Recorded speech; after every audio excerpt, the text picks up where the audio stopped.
ನೋಡಿ ಈ ಜಾಗ ಬಂದು ನಂಜನಗೂಡು ರಿಜಿಸ್ಟ್ರೇಷನ್ನು. ನಿಮಗೆ 26 ಕಿಲೋಮೀಟ್ರ್ ಬರುತ್ತೆ ಪ್ಯಾಲೇಸ್ಗೆ. ಅಲ್ಲಿ ನೋಡಿ ಕಾಣಿಸ್ತಿದೆಯಲ್ಲ ವೆಹಿಕಲ್ ಮೂವ್ಮೆಂಟು, ಅದೇ ಡಾಂಬರ್ ರೋಡು. ಡಾಂಬರ್ ರೋಡ್ ಅದು. ನಾವು ಅಪ್ಪಲ್ಲಿದ್ದೀವಿ. ಡಾಂಬರ್ ರೋಡ್ ಕೆಳಗಡೆ ಇದೆ, ಭಾಳ ಹತ್ರದಲ್ಲಿದೆ ಡಾಂಬರ್ ರೋಡು. ಸ್ಪಾಟ್ ವಿಸಿಟ್ ಮಾಡಿದಾಗ ನಿಮಗೆ ಗೊತ್ತಾಗುತ್ತೆ. ಇಲ್ಲಿನ ಕಾಣಿಸ್ತಿಲ್ಲ ಅಷ್ಟೇ. ಇದು ಅಪ್ಪಲ್ಲಿರೋದು ಲ್ಯಾಂಡು, ಸುತ್ತಮುತ್ತ ನೋಡ್ಬೋದು. ಅಪ್ಪಲ್ಲಿರೋದು ಲ್ಯಾಂಡು. ಇದೇ ಜಾಗ ಬಂದು 15 ಗುಂಟೆ ಸೇಲ್ಗಿರೋದು. ಈ ಜಾಗ ನಿಮಗೆ 15 ಗುಂಟೆ ಸೇಲ್ಗಿರೋದು.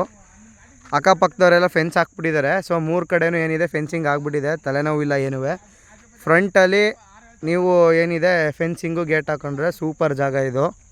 ಒಳ್ಳೆ ರೇಟಿಗಿದೆ. ನಾನು ಬಂದಿರೋದ್ರಲ್ಲಿ ತೀರಾ ಕಡಿಮೆ ಅಂದರೆ ಈ ಜಾಗನೇ. ನೋಡಿ ನಂಜನಗೂಡು ರಿಜಿಸ್ಟ್ರೇಷನ್ ಆದ್ರೂ ಜಾಗ ತುಂಬ ಚೆನ್ನಾಗಿದೆ. ಅಕ್ಕಪಕ್ಕದಲ್ಲೆಲ್ಲ ಅವರು ಟೀಕ್ ಹಾಕೊಂಡಿದ್ದಾರೆ, ಪಕ್ಕದ ಜಮೀನವರೆಲ್ಲ ಬಾರ್ಡ್ರಿಗೆ. 3 ಕಡೆನೂ ಫೆನ್ಸಿಂಗ್ ಆಗಿದೆ, ಪಕ್ಕದ ಜಮೀನವರೇ ಮಾಡಿಸಿರೋದು. ಸೊ ಫ್ರಂಟಲ್ಲಿ ಏನಿದೆ ನಿಮ್ಮ ಜವಾಬ್ದಾರಿ ಅದು. ಸೊ ಇದು ಬಂದು ಜಾಗ 15 ಗುಂಟೆ ಜಾಗ. ಫಸ್ಟ್ ಕ್ಲಾಸಾಗೆ ನಿಮಗೆ ಬಾಕ್ಸ್ ಶೇಪಲ್ಲಿದೆ. ನಿಮಗೆ ಬಿಡ್ತು ಲೆಂತ್ ಎರಡೂ ಚೆನ್ನಾಗಿದೆ. ನೋಡ್ಬೋದು ಇದೇ ಜಾಗ. ಅಲ್ಲಿ ನೋಡಿ ರೋಡು, ಅಲ್ಲಿ ಆಟೋ ಹೋಯ್ತು ಅಲ್ಲಿ ನೋಡಿ, ಅದು ರೋಡು. ಡಾಂಬರ್ ರೋಡ್ ಭಾಳ ಹತ್ರದಲ್ಲೇ ಇದೆ. ಏನೊಂದು 50 ಮೀಟರ್ಸ್ ಅದು ಹೆಚ್ಚೆ ಅನ್ಕೊಬೋದು. ನೋಡಿ ಸೇಲ್ಗಿದೆ. ಡಿಸ್ಕ್ರಿಪ್ಷನ್ಲಿ ಡೀಟೇಲ್ಸ್ ಎಲ್ಲ ಕೊಟ್ಟಿರ್ತೀನಿ, ದಯವಿಟ್ಟು ನೋಡಿ. ಒಳ್ಳೆ ರೇಟಿಗೆ ಆಗುತ್ತೆ ಇದು. ನಂಜನಗೂಡು ರಿಜಿಸ್ಟ್ರೇಷನ್ನು ಮೈಸೂರಿಗೆ ಹತ್ರ ಇದು. ನಿಮಗೆ ಒಂದು 25-26 ಕಿಲೋಮೀಟ್ರ್ ಆಗುತ್ತೆ ಅಷ್ಟೇ ಪ್ಯಾಲೇಸ್ಗೆ.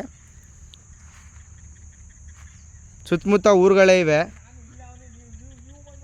ಅಲ್ಲಿ ನೋಡ್ಬೋದು ಫಾರ್ಮ್ ಹೌಸ್ಗಳು ಸಣ್ಣ ಪುಟ್ಟ ಮಾಡ್ಕೊಂಡು ಪಕ್ಕದಲ್ಲೇ ಊರಿರೋದು. ಅಲ್ಲೆಲ್ಲ ನೋಡ್ಬೋದು ನೀವು. ಊರು ಹತ್ರದಲ್ಲೇ ಇದೆ.